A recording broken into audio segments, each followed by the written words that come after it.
Sit on both your knees with your head, neck and spine straight. Clench your perineum in the Mula Bandha. Place your hands on top of your knees. Gaze towards your third eye, visualizing Swamiji, the Supreme Pontiff of Hinduism, in your inner space. From here, we enter into Gohyasana. We have a couple of headstand postures here, so get yourself ready. Okay, so let's Now place your forearms on the ground with your fingers interlocked. Ensure your elbows are at shoulder width for the best balance. Place the top of your head on the ground, holding your head with your hand. Slowly walk your toes forward until your hips are in a straight line with your shoulders, and just kick your feet up slightly. Make sure not to lose your balance. Keep your knees bent together at your chest, toes pointed upwards. Gaze to your nose, visualizing Swamiji in your inner space. From here, stretch your legs out into Shirasasana, continuing to hold the balance there as you continue to gaze at your nose, visualizing Swamiji in your inner space. Bring your feet to the ground, relax slowly. The next asana is Kodhyasana. So come to a seated position. Bring your hands behind your calves, stretching your legs up and your forehead to your knees. Visualize Swamiji in your inner space. Here we have a new Kumbhaka, which is the Bhastrika Kumbhaka, where you will be exhaling forcefully, making the sound of a bellows. Kodhyasana. The japa for this next series is Om Nityananda Paramashivam, the Mahavada. Relax yourself. Continuing to remain balanced with your legs up, just bring your hands to the opposite shoulders. In Parighasana, visualize yourself as a mace as you gaze towards your third eye. You are manifesting. It's just Now relax. Keep your elbows and palms onto the ground as your legs are raised. Visualize yourself as a boat in Naukasana. Continuing to gaze towards your third eye, remember to continue the Bhastrika Kumbhaka. Pauseful exhalation. everything that you are being shown, do trust that it is as a Now, result of your continuing to connection keep with your the balance, subconscious just self. bring your hands to your feet. You are manifesting. Scoop your hands underneath the heels, pull it towards the chest. Keep your spine upright. Gaze towards your nose. Visualize yourself as Lord Rudra in Rudrasana, the most ferocious form of Paramashiva. Close your eyes, cover their eyes with the eye bands. And Now lay on your back, if you don't have so you that, can remove your hands from underneath your feet and lay on your back that will be a big round. with your feet flat on the ground, knees pointed upwards. Now place your palms down. Just let your fingers touch the back of your heel. Do not clasp your feet. Lift your hips up. Lift your hips up high. Pressing the feet onto the ground. Chin tucked to the chest in the Jalandhara Bandha automatically. Gaze at your nose, visualizing Swamiji in Unmukha Pithasana 2. Okay, so let's Now lay onto the ground in image on the Shavasana. Let's begin the manifestation. Just lay completely flat with your palms facing upwards by the side of your body. Paramashivam Om Nityananda Paramashivam Om Nityananda Paramashivam Om Nityananda Paramashivam Om Nityananda Paramashivam Om Nityananda Paramashivam Om Nityananda Paramashivam Om Nityananda Paramashivam Om Nityananda Paramashivam Om Nityananda Paramashivam Om Nityananda Paramashivam Om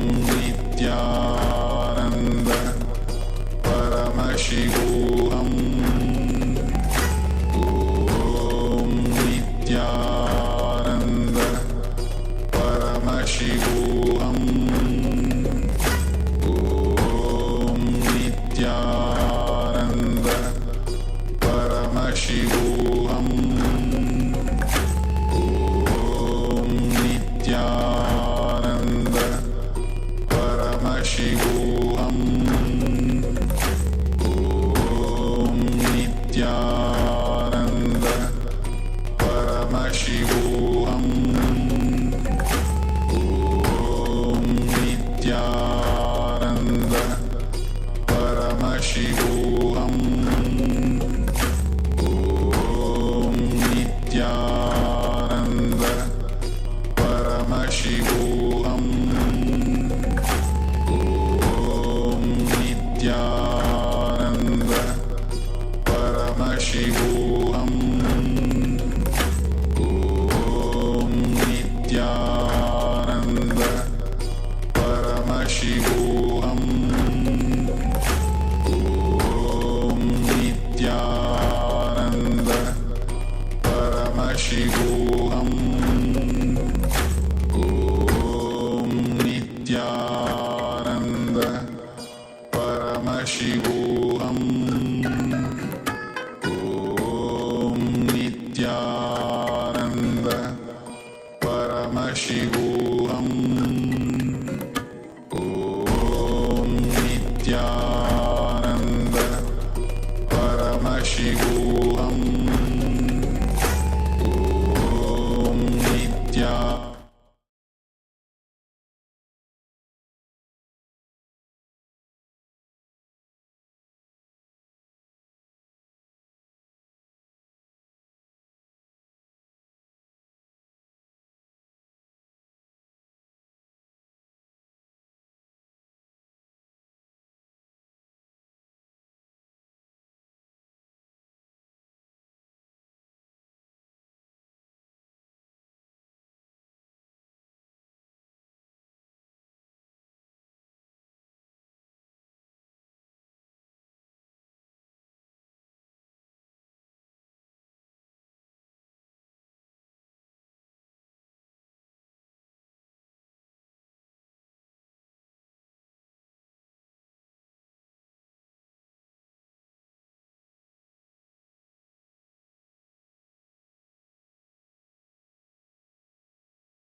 bless you all.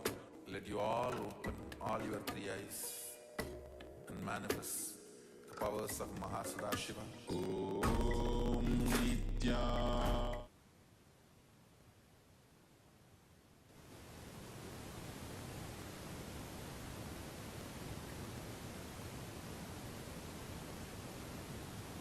Today we will be entering into the sutras, Patanjali's Yoga Sutras.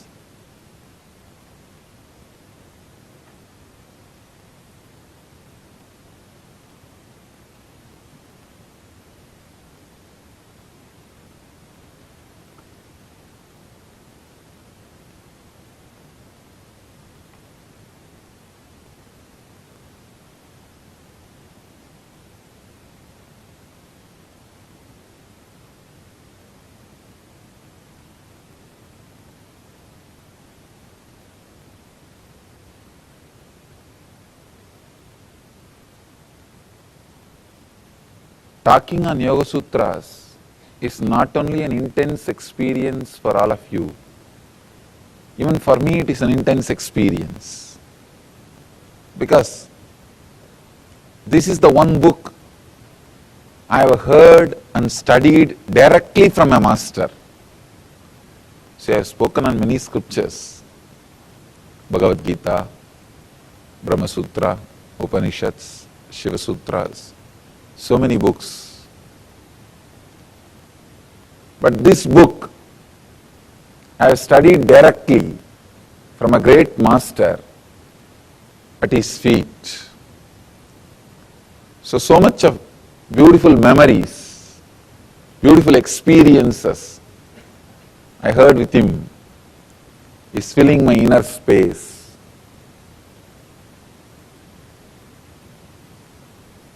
One incident, before entering into the sutra, one incident which happened with the master who taught me these Yoga Sutras. There is a beautiful sutra, the first sutra, which says, Ata Yoganusasanam, now begins yoga. Now begins the experience of yoga. One day, my teacher, his spiritual name is Yogi Yogananda Puri, and people call him as Raghupati Yogi. My biography you would have read, you would have seen his name. One day morning, he told me, just sit. I sat, and he told me, till I say, don't move. I just sat. I thought he will make me sit for 5 minutes or 10 minutes, preparing my body and mind for initiation. So I sat.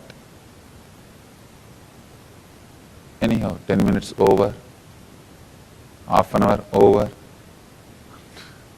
1 hour over. I am sitting, I am a small boy, very small boy, maybe 5, 6, not more than 5, 6. 5 or 6.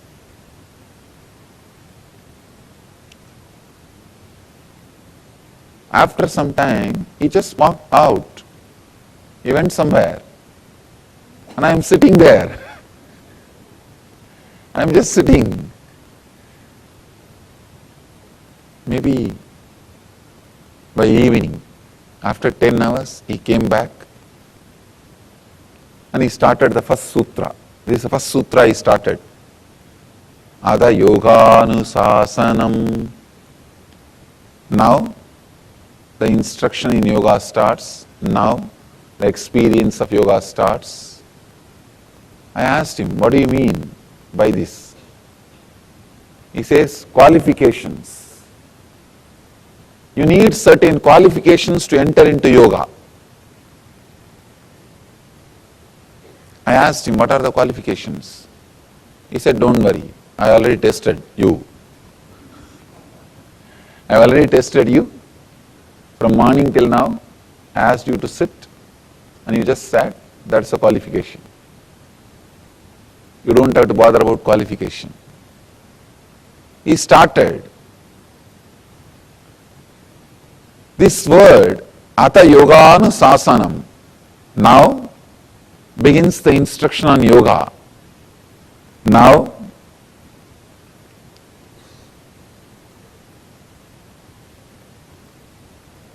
the experience of yoga starts. I have few translations. Vivekananda says beautifully, now yoga is explained. Each master translates in his own way. The exact translation is, now the experience of yoga.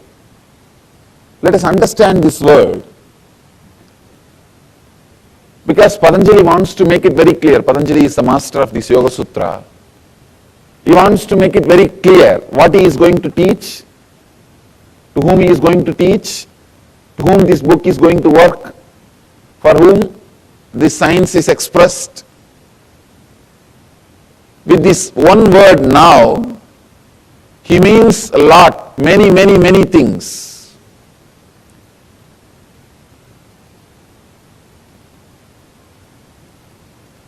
Unless you understand this now,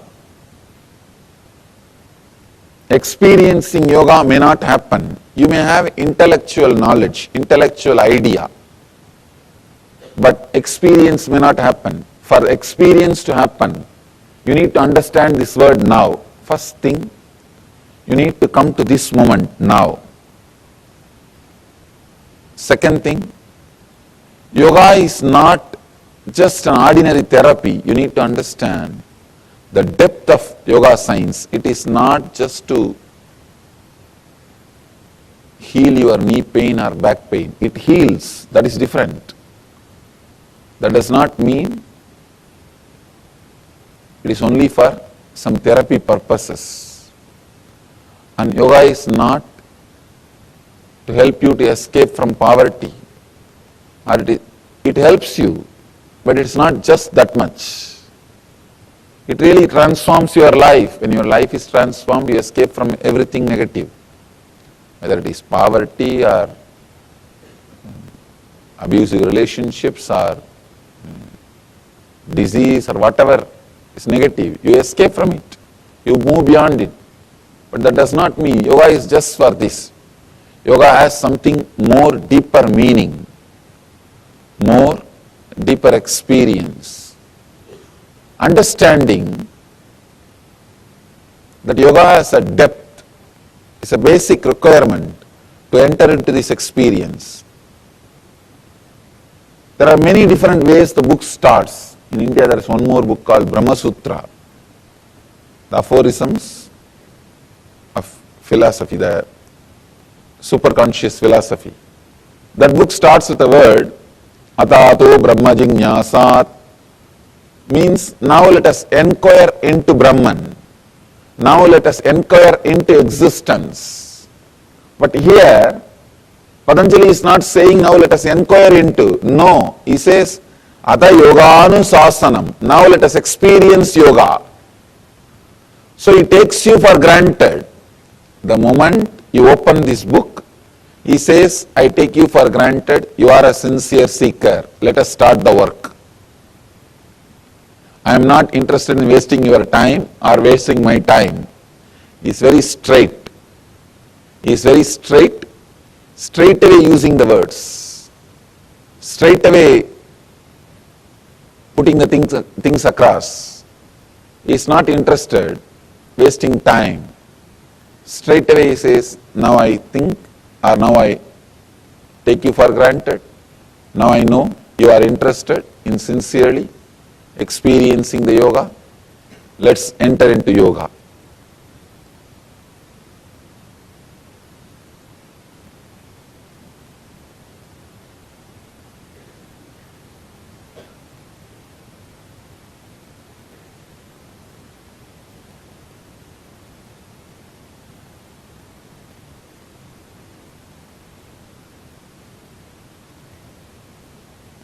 It's a wonderful moment.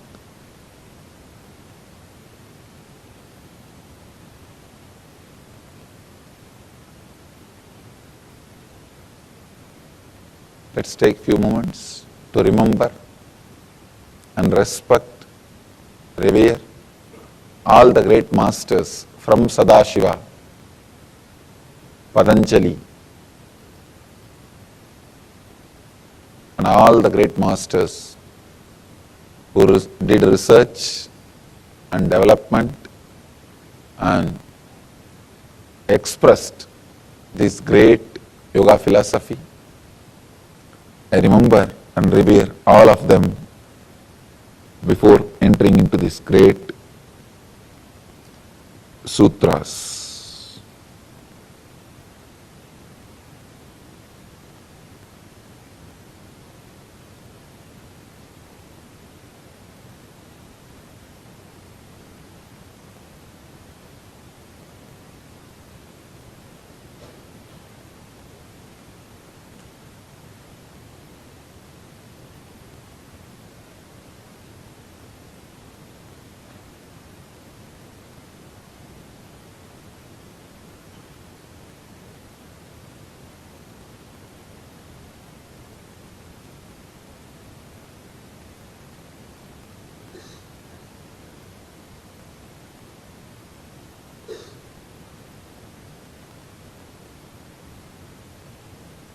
Many times people ask me, why should we have so much of respect or devotion before entering into this kind of scriptures?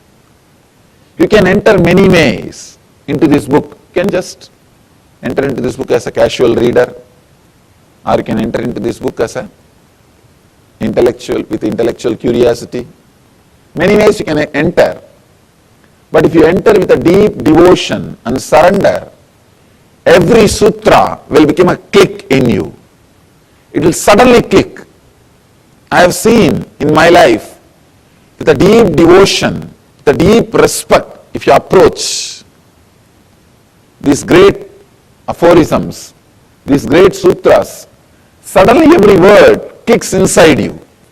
You know it is truth, and you will experience, you will live. The first sutra, let us enter into the first sutra. Yoga chitta vritti nirodha. The translation is, withdrawal from mental thought patterns is yoga.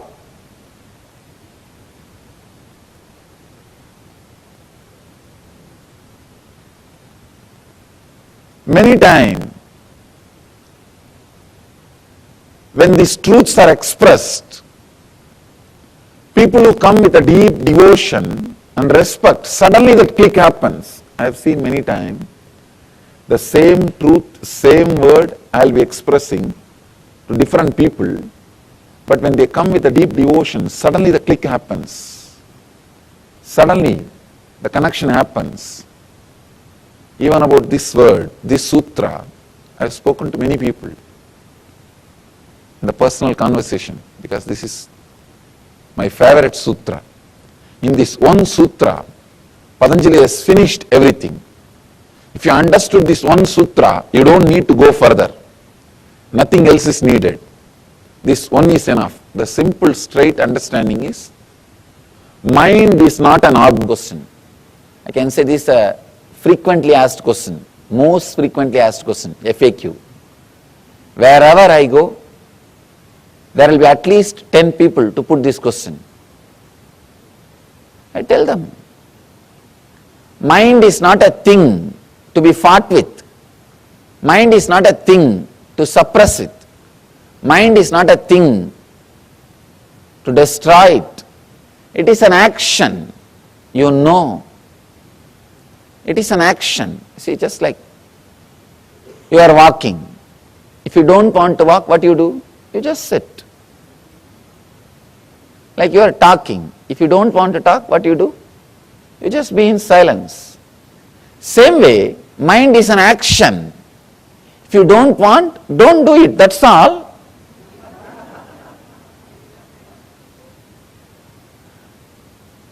But our mind says, no, no, no, I have tried many things, I have tried many times, My experience is equal to your age. Now people come and tell me, the professional seekers. Now they come and tell me, no, I have seen, I have tried, you don't know. No, I sympathize with your trying. I sympathize with your practice. I am not disrespecting you. I am not condescending. But please understand, it is a simple action, a subtle action, you are doing it. Is there anybody else doing it inside? No. If somebody else is doing inside, not only me, even God can't help you. It is you who is doing. Please understand, it is you who is doing. So it is a simple action. When you don't want, just stop, that's all. We say no, we try, and after some time it comes back. Be very clear, now this moment, if you don't want, stop. After a few moments, if it is starting, you wanted it, that is why it is starting. You forget, you have started it again. So when you want, switch it off. When you want, start. Please understand, if you understand you are starting it when you wanted it again, at least you will have respect on your decision, your will. Have simple clarity. Look inside. When I want, I am starting. When I don't want, I am relaxing. This moment, you don't need to bring all the philosophy, all the ideas you have about mind. No, mind means filled with engrams, filled with thoughts. It will be continuously erupting out, it can't be controlled, it is negative. We are fed with so much of poisonous thoughts about mind. Relax from everything. Understand the simple thing. Mind is a subtle action. Just like walking is your action, talking is your action, mind is an action. When you can stop walking, talking, why not thinking? It is your action. Decide this moment, it is my action. Let me stop, that's all.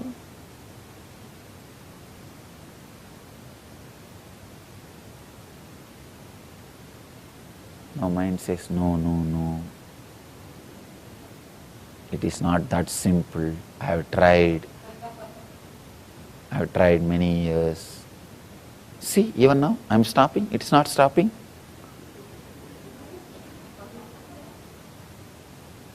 Understand, do not create that full statement, I am stopping, it is not stopping. Then you are not stopping. I am stopping. That's all. Then again, I want to tell something or I want to do something. That is why it is starting again. So look little in. With little devotion, if you approach the sutra, you will have that click. Yes, what he means is right. Just little shift in the approach, little shift in the attitude, little shift in the understanding. What he says is right. If it is getting started again, we are starting it. Maybe we forgot we are starting it. We are forgetting that we are starting it. Please understand. It is we who are stealing our own things from ourselves. Nobody else.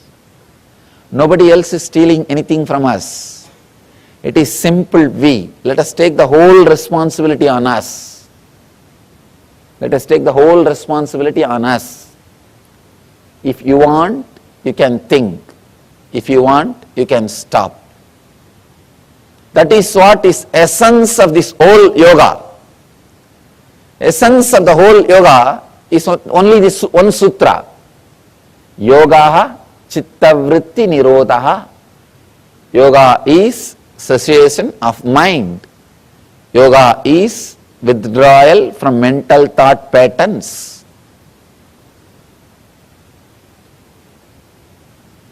Mind is not a thing, it is an action. If you are sitting, did you ever ask, what happened to my walking? I was walking 10 minutes before. You don't ask, because you know by sitting, you stopped walking. If you are silent, you don't think, where did my talking go? I was talking 5 minutes before. You know, you were talking earlier, now you are silent. That's all.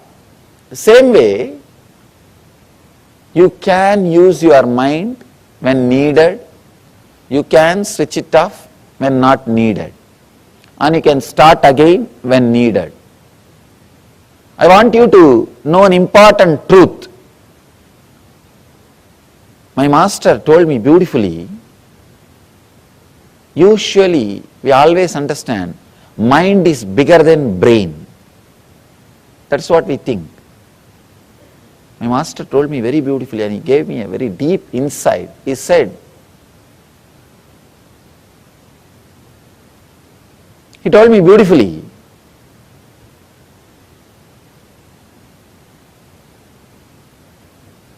one action of brain is mind. I was shocked. I was shocked when I heard. He says, one action of your brain is mind. With the leg, you can do many things. Walking is one action. You can do kicking or playing. So many other things can be done with the leg. Walking is one action. Same way with the hand. Eating is one action. So many other things can be done by the hand. Eating is only one action. Same way, he says very beautifully, thinking is a one action of your brain. Mind is one action of your brain. I was shocked. We always think brain is just physical, mind is subtle, because of that mind is more powerful than the brain, and mind is everything. When I started experiencing, I understood true. Mind, what you think as mind, what you experience as mind, is only one action of your brain. See, if I realize moving is only one action of my hand, I can relax. If I want, I can move. If I want, I can relax. Same way, thinking is only one action of my brain. I can start when I want, I can relax when I don't want. Understand this one truth. Thinking is one action of your brain. If you want, you can relax from it. You can rest from it.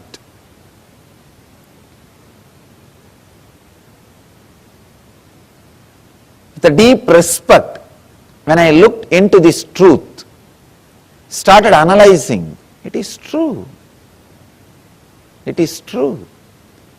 When I learned how to be silent, I understood. Even when you are silent, your whole body is functioning.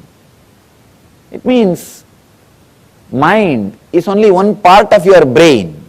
Without the mind also, brain is able to operate your day-to-day life. Brain is able to live your life, I can say, in a much better way. In a much better way. Without having what you call as mind and living your life is what I call living enlightenment. That is the essence. Realizing mind is only one part of your action Mind is only one part of your brain, and living without that part or living independent of that part. When you want, you can switch it on and use. When you don't want, you can switch it off and relax. Living independent of that part is what I call living enlightenment. If your mind is part of your brain and you have a courage, clarity to switch it off when needed, switch it on when required, it is your slave. It is under your control. If it is otherwise, if it is an industry, then please understand, you are slave to it.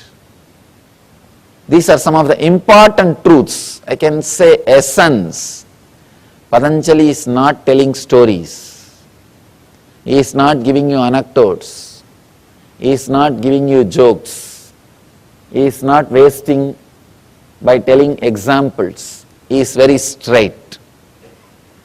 He is very straight, delivering the truth immediately. In the first sutra, he has delivered the whole book. Now whatever he is saying, it's only going to be different methods. In this one sutra, if you realize, if you understand this one sutra, if click happens with this one sutra, you don't need further. You don't need anything else. Just this one sutra is enough. Sit, understand. Mind is an action, my own action. I can stop.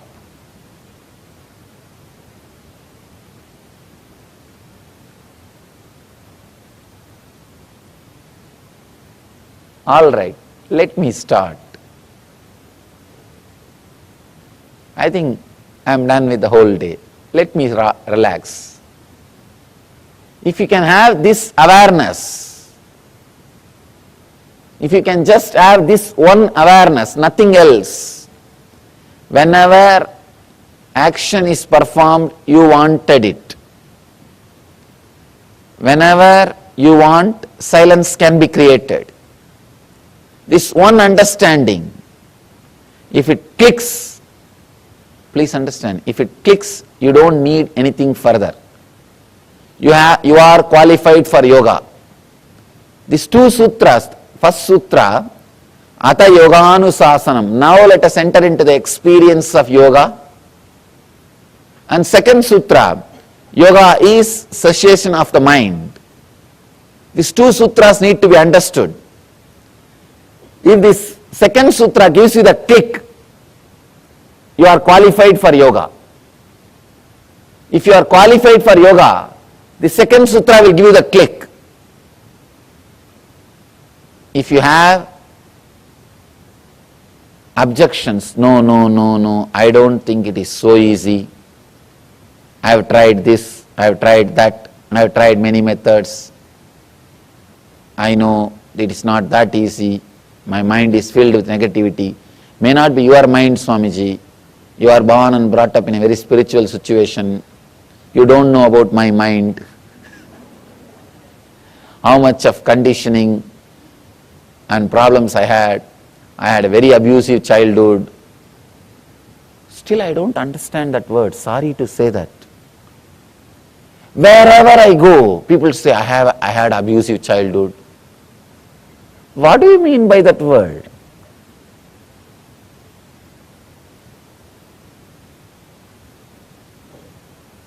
Everywhere people say, I had very abusive childhood, I had very disturbed childhood, I had this problem, that problem.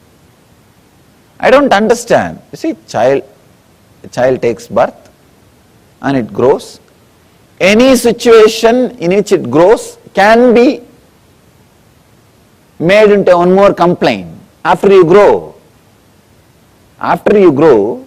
you can always complain.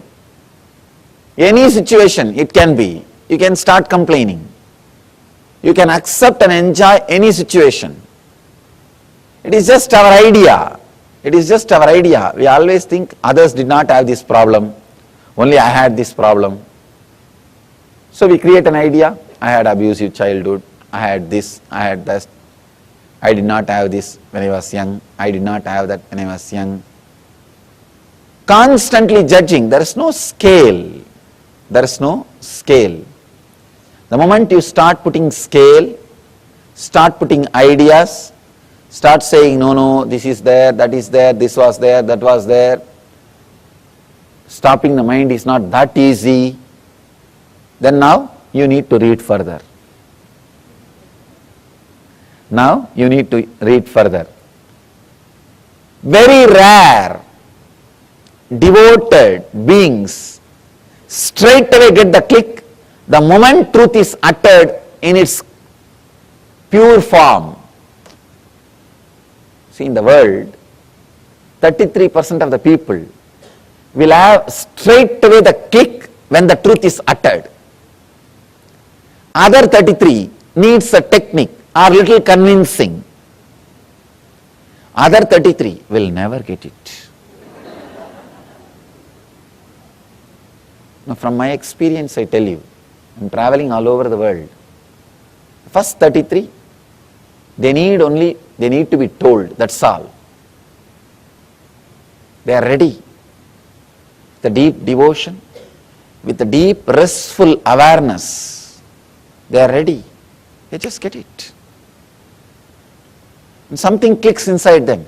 Yes, what he says is right. So for that 33%, your Yoga Sutra session is over. Relax. Your session is over. Now live, that's all. Remember this one click.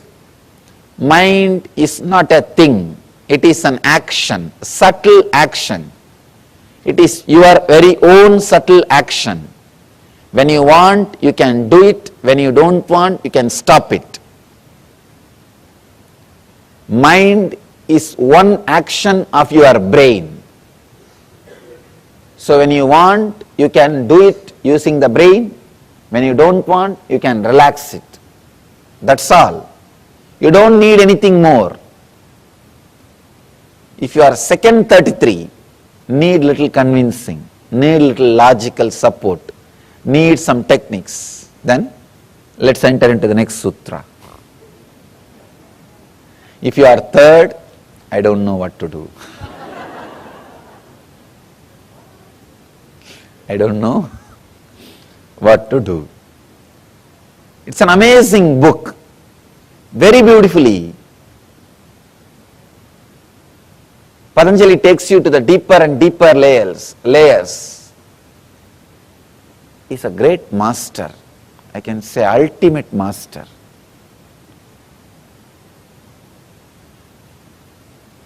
He has solution even for the third 33. When you go deeper, he has solution. There's a beautiful story. One guy was traveling, sitting on his donkey, and the tail of a donkey, a goat was tied. 3 thieves saw him. One thief said, I'll steal the goat from him. The other guy said, I'll steal the very donkey on which he is sitting and traveling. The third guy said, I'll steal the very clothes he is wearing. First guy slowly started walking behind the donkey. The donkey, in the goat's neck, there was a bell ringing continuously. So that guy who is sitting on the donkey, he knows if the bell is ringing, the goat is following. So he was walking, he was traveling. This thief slowly removed the bell from the goat's neck and tied it the donkey's tail. Donkey was continuously ringing the bell and that guy was walking. He took away the goat and ran away. Second thief was walking continuously with this guy. After some time, the guy was sitting on the donkey. He stopped and turned back. He saw the goat is missing. He asked the second thief, what happened to the goat? Second thief said, just now somebody took it and ran. Run. Go and catch. This guy said, all right, take care of my donkey. I'll go and bring my goat. He ran to get the goat. This fellow ran with the donkey. The third thief was following him. When this guy was completely tired and understood he lost his donkey also, he came near a well. This third thief was sitting near the well with a long face. This guy asked, "What happened to you? Why are you sitting with a long face?" Third thief said, "No, my treasure is lost in this well. It is inside this well. I don't know how to swim. If you can get in and take this out, 50-50. And this guy said, "All right, I'll now make it up. I lost my goat and donkey. Now I'll make up in this one situation. Please have my clothes. I'll jump and bring the treasure out." When he jumped, this third guy ran away with the clothes. Patanjali is the third guy. He can really do his job. He can really do his job. He can teach even for the third level people. Step by step he is teaching, that's all. Step by step he is teaching. He can take away everything from you. Actually, if you lose with Patanjali, you will gain ultimately. That's a beautiful saying. Stotra from Ramana Maharshi, a great enlightened master from my hometown. He is singing towards Shiva. He says, "I lost me in you and gained you in me. Who is the winner? You gained me, but I gained you. Who is the winner?" So if you lose with Patanjali, you will lose you, but you will get Patanjali. Patanjali may have you, but you will have Patanjali. So get ready to lose yourself into Patanjali.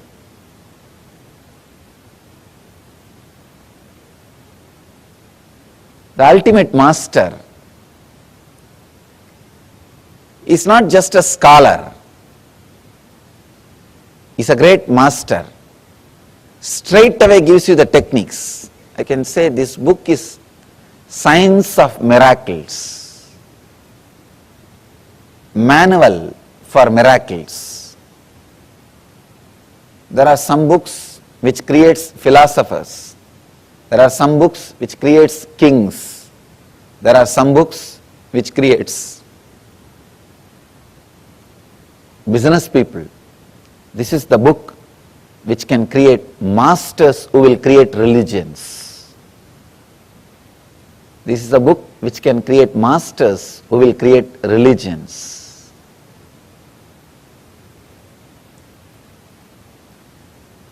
He explains and expresses all the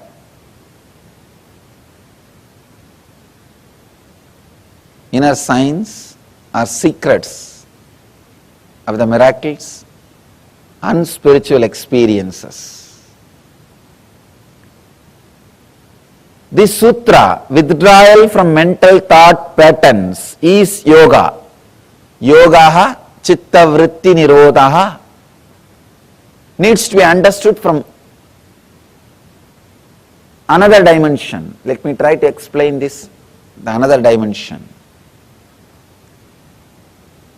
Actually, when the chitta vrittis, when the mental patterns are stopped, suddenly you enter into a different zone. It's like if all the threads which are tying the balloon, if it is cut, suddenly balloon flies to a different space. Same way, for all the thoughts which are pulling you down, if it is cut, your consciousness soars to a different height. It reaches a different zone. It stays in a different zone.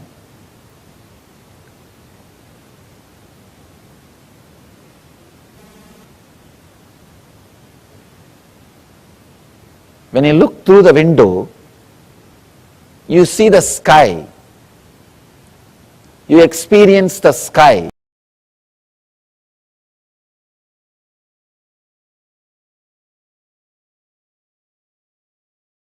To Ushtrasana 2. What a powerful way So now, to in a kneeling introduce position, Patanjali yoga bend because backward, hold your ankles with your that hands. literally has the strength. Keep your arms straight. The As first you push your hips forward and tilt your head backwards, visualize yoga yourself as a routine camel over in here. Ushtrasana 2. Says initially that Slowly, in the Patanjali same position, lower yourself and onto your others back how in to enter Jatyasana into 2. the As you are lowering yourself, right experience yourself as a blooming deep lotus. devotion, deep Bring your head, gratitude. If the you back of your enter head onto into the this mat. mudra, you will Gaze have the through your feeling. nose.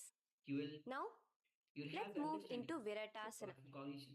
So, try So your best to do and this because without the support of your Swami says hands, like but you when people can come to use your hand Viratasana support if with needed different kinds as of you raise up physical from setup. Jatyasana And and when they back come down. with the deep Raise up gratitude and surrender, and go back down as you then gaze at your nose. okay. Raise up and go back down. And Visualize Swami Swamiji in said your that inner mind space. is not an object. Mind is Now, from not a Viratasana, thing. raise your It is hips an up action. higher, Struggle. bringing your Just how forearms you onto the walk. mat behind you Take a in a direction where short you back bend feel posture. comfortable. Hold the back of Mind your relax. heels You in can stop it Kapotasana. whenever you want. Visualize So yourself as a as it is, beautiful dove, you a may think that Kapota, it's in your difficult. How can we stop it? as we move on So from it is not Kapotasana something else who into is doing it. Varasana. If somebody else, So stand upright on your knees with the it is toes we that tucked. we Hold are. your It is arms with the our action opposite that we hands. are taking. Gaze at your It's nose. an This is action the that boon we are fulfilling doing. posture. Visualize your boon becoming a And reality directly from somebody shared Paramashiva that, himself and also I'd in like Varasana. our participants to share their Now, understanding.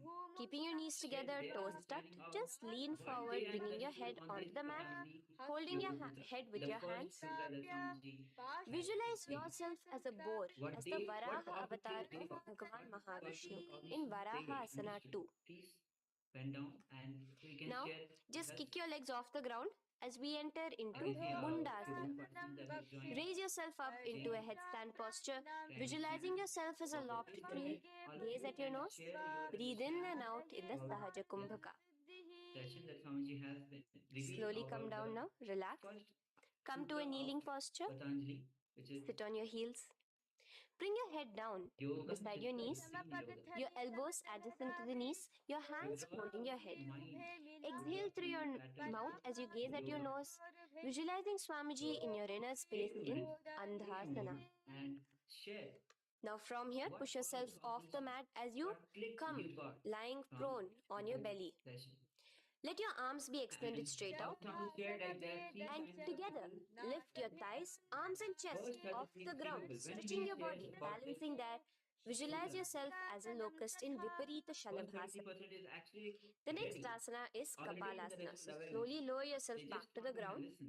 The moment they listen, Now, they get the feeling, laying on your belly, bring your arms to your side, palms and they just have to downwards. live it.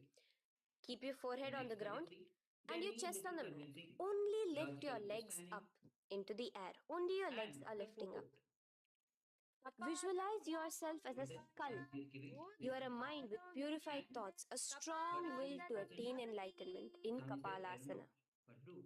But Swami said that Patanjali The has next given me asana solution is for these 30 Akasha last Kapotasana. 33, the third So now, in the version of this same entire position as session. you are, let your arms be straight out behind you.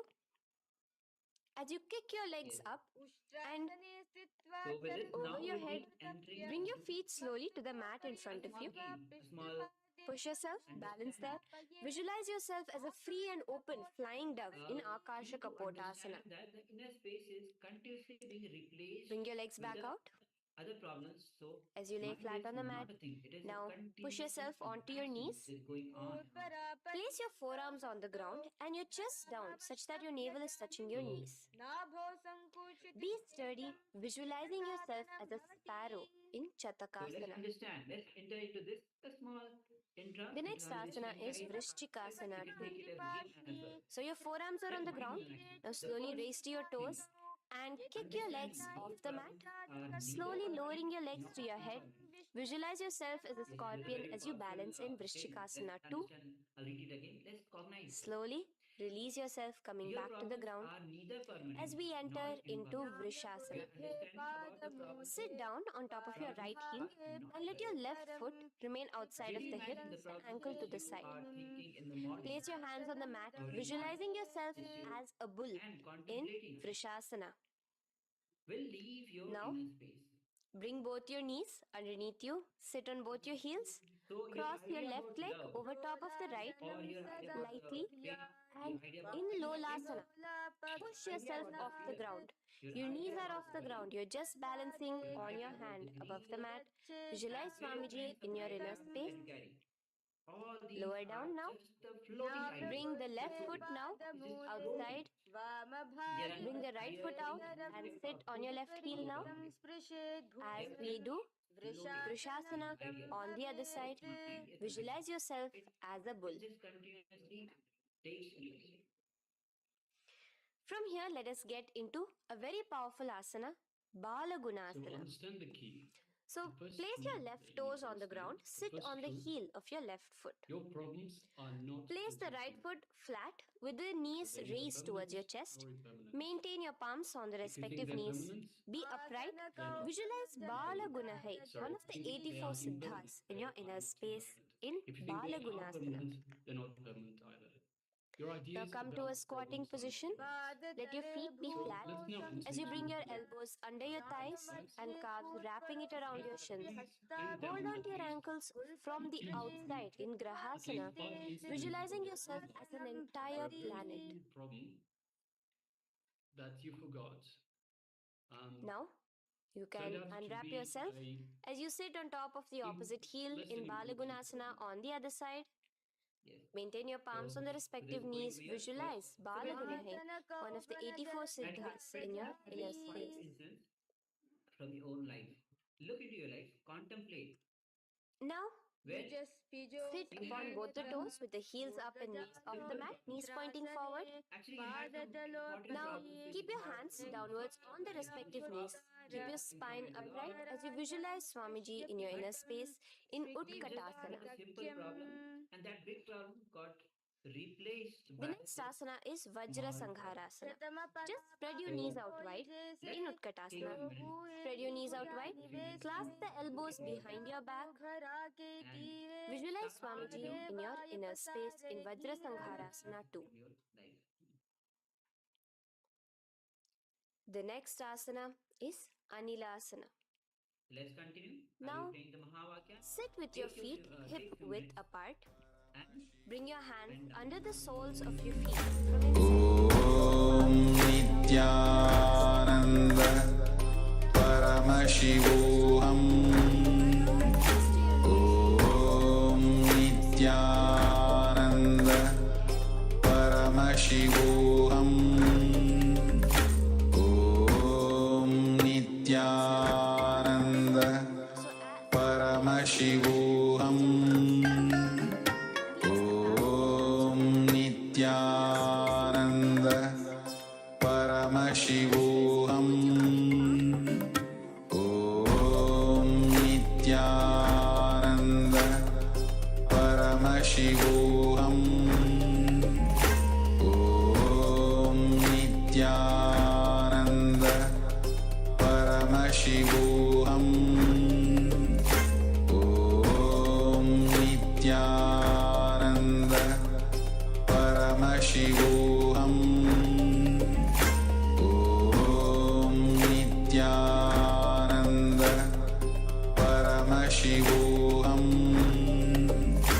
ॐ नित्यानन्द परमशिवोऽहम् ॐ नित्यानन्द परमशिवोऽहम् ॐ Nityanand Paramshiva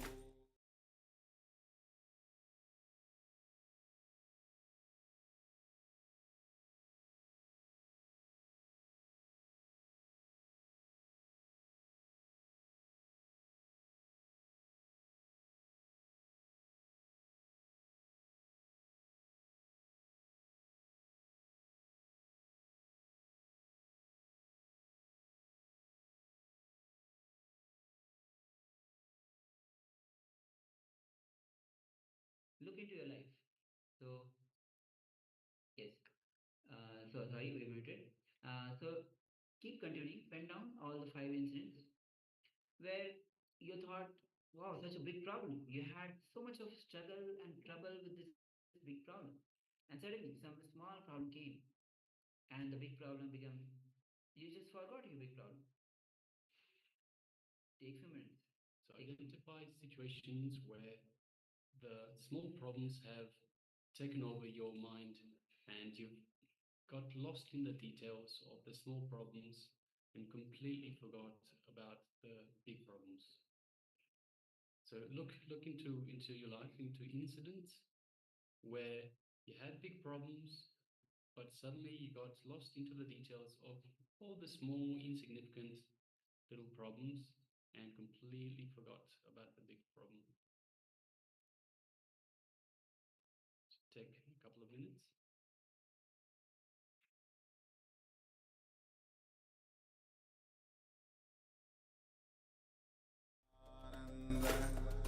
Paramashivam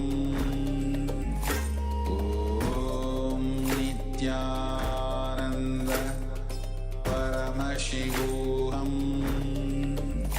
Om Nityananda Paramashivam Om Nityananda Paramashivam Nityananda Paramashivam Om Nityananda Paramashivam Om Nityananda Paramashivam Om Nityananda Paramashivam Om Nityananda Paramashivam Om Nityananda.